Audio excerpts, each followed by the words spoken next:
c'est sûr qu'il va payer cher son échec. Hein. C'est au malheur aux vaincus.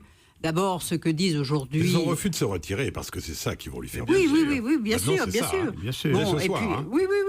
Bon, et puis là, maintenant, quand on téléphone aux uns et aux autres, eh bien là, il l'accable de tout. D'abord, de ne s'être pas retiré après avoir dit si j'étais mis en examen.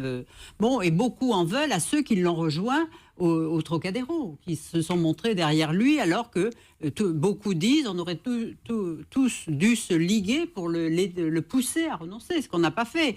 Et puis d'autres vont encore plus loin, ils disent dans le fond, il a fait un programme qui ne pouvait pas le faire gagner. Et la preuve, c'est que aussitôt après son élection triomphante à la primaire, mais il y avait des points de son programme qui ont fait qu'il commençait à perdre des points. Et il n'a pas réagi tout de suite. Et il commençait déjà à descendre. Alors évidemment, on peut dire que la justice lui a porté le coup de grâce et qu'il a eu une campagne absolument désastreuse.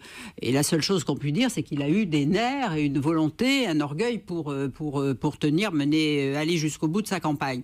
Mais aujourd'hui, il y a un problème qui se pose aux Républicains. C'est que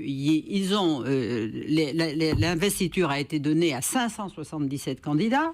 Qui va être le chef de cette campagne? Étant donné que les chefs sont out, parce que je ne sais pas si Nicolas Sarkozy compte être solidaire. Avant de faire l'inventaire des différents chefs, répondez-moi à une question, Charles Villeneuve, Robert Namers. La droite a appelé, en grande partie, là, ce soir quand même, il y a François Fillon, Jean-Pierre Raffarin, Alain Juppé, Christian Estrosi, Valérie Pécresse, Xavier Bertrand, à voter pour Emmanuel Macron, et dans le même temps, elle se prépare à batailler contre le projet d'Emmanuel Macron législatif.